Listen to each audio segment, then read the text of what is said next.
What's up, guys? Uh, we were discussing ideal pulley system, and in the previous lecture, I gave you a very brief introduction about ideal pulley. So, what is an ideal pulley? So, any pulley which is massless, frictionless, and an ideal pulley does not rotate, and uh, and the reason is obviously because it's a frictionless pulley. And since the pulley does not rotate, as a result, the tension is same on both the sides of the pulley. So, these are but some of the observations. Today we'll try to solve numericals related to an ideal pulley system. Okay, so let's start. So suppose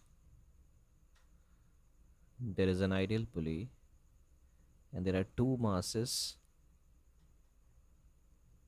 m1 and m2 attached to it, and it is given that m2 is greater than m1. So obviously, since m2 is greater than m1, so the side having m2 will start moving downwards while the other side will move upwards. Since it is a connected system, there is a single string which is connecting both the masses.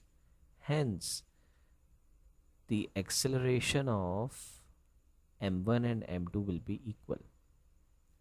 Reason is because the length of the rope will not change. So if the mass m2 moves a certain distance x in time t, mass m1 will also move upward distance x and at the same time t.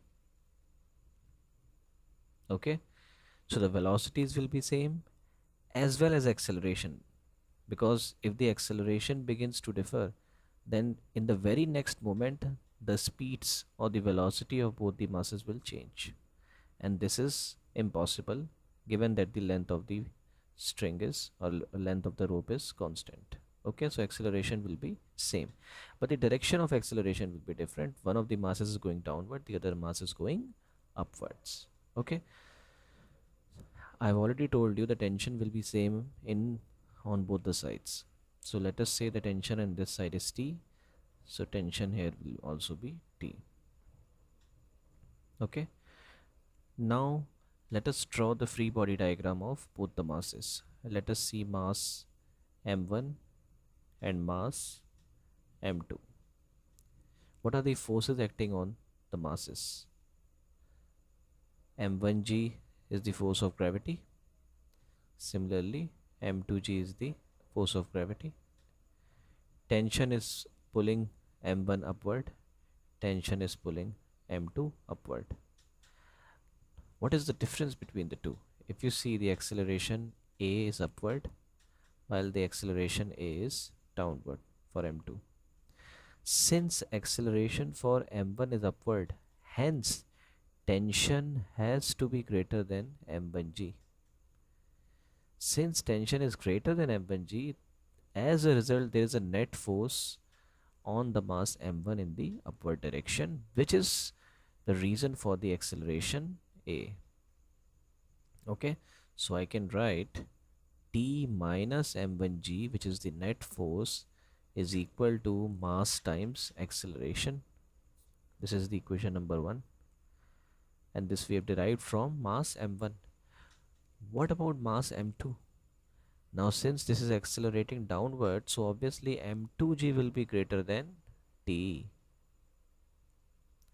Okay, so I can write m2g minus T is equal to mass times acceleration. This is the second equation. Okay, so we have two equations, m1g and m2g. These are the two equations for m1 and m2. Now obviously you can see if I add both the equations, the tension gets cancelled. So adding, we get m2g minus m1g is equal to m2a plus m1a. m2 minus m1 into g is equal to m2 plus m1 into a. So from here I get a is equal to m2 minus m1 into g upon m1 plus m2. So this is the acceleration of the two bodies. Okay, very simple. How to find tension? So now put this value of acceleration in any of the two equations. So the first equation, if I remember correctly, t minus m1g is equal to m1 into a. So t will be m1a plus m1g. So if I take m1 common, acceleration is m2 minus m1g upon m1 plus m2 and plus g. Okay, I can take g also common, and if you take the LCM, m1 will cancel out, and finally you will get 2 times m2 upon m1 plus m2. Please you try this out. So this will be 2 m1 m2g upon m1 plus m2. This is the tension.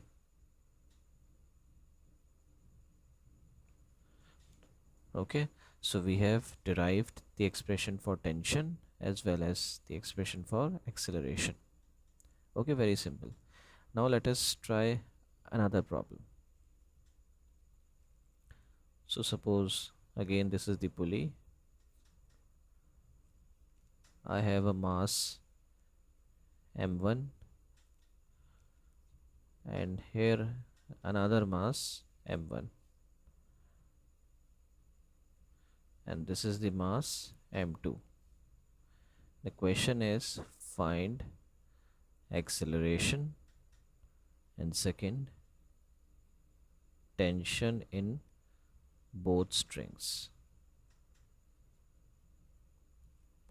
So obviously the rope that is connected to the pulley, the tension will be same in both the sides. So if this side is T, this side also will be T, but the tension in this string will be different. So let us call this as T2. Okay, let me call it as 1, 2 and 3. So for mass 1, let me draw the free body diagram. Now there is one tension upward.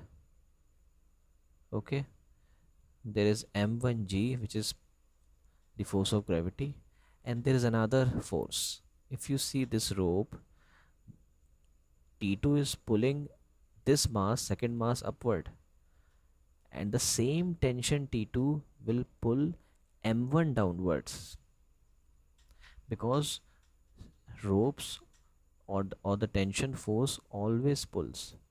So for the first mass, the tension force direction will be downward, while for this second mass, the tension force direction will be upward. Okay, so T2 will pull it downward, so I can write another force T2. Okay, I did not give you the relation. M2 is greater than 2 times M1. Well, basically I'm saying M1 plus M1. So it's greater than 2 times M1. So obviously this will move downward and this system will move upward. Okay, so I know that this is going upward with acceleration A. So how can I write it? I can say T minus m1g plus T2, because since it is the net acceleration is upward, so T has to be greater than the sum of the other two forces. This is equal to m1 into A. This is the first equation. Okay, for mass number 2, if you see, m1 upward is T2 and downward is m1g, and it is moving upward with acceleration A. I can write T2 minus m1g is equal to m1 into A. Second equation. So, okay, similarly for mass 3, it will be m2g downward and upward is tension T, and the net acceleration is A. So I can write m2g minus t is equal to m2 into a. So if I add all the three equations, adding equation 1, 2, 3,